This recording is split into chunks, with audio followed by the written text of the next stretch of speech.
I'm just going to say hi for 5 minutes. For those of you who don't know me, my name is Merriam. I'm Chris's campaign manager.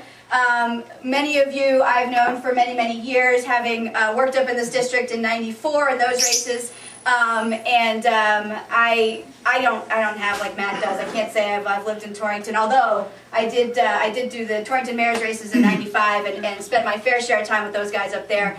So I am so happy to be back up here and to be able to say to you guys that you are luckier than tens of millions of Americans right now. There are so many people who are so unhappy with what's going on in Washington who can't really do anything about it in a direct way. They either have an entrenched Republican or a good Democrat already in representing them in Congress. We don't. We have neither an unbeatable Republican nor a good Democrat representing us in Congress. We have a swing seat.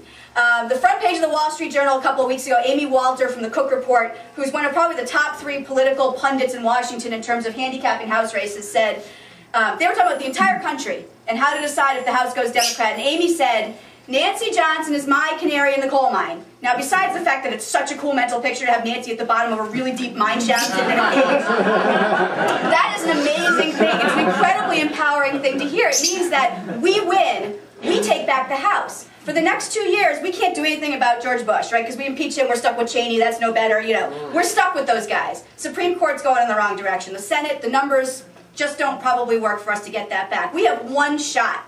We have one shot to put a check on the disaster that is going on in Washington. That's the House. 15 seats, 3 of them are in Connecticut. This is the fulcrum seat. New York Times, Wall Street Journal, the Rothenberg report came out last week from Washington. The Cook Report. Pretty much everyone agrees. This is it. That's incredibly empowering. It's terrifying some days. It's exhilarating. But what it means is that we need all of you guys, so many of you. I've recognized pretty much everyone in the room because you've already been there.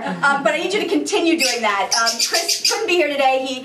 His girlfriend, who he's been with for many, many years, is the maid of honor in her sister's wedding, so I let him off the hook for the day. Just for the morning. He's coming back tomorrow, though, early. But we need you so much to help with this. We need you to continue the good work that you're doing. We're going to win some towns that no Democrat has won in this race in decades.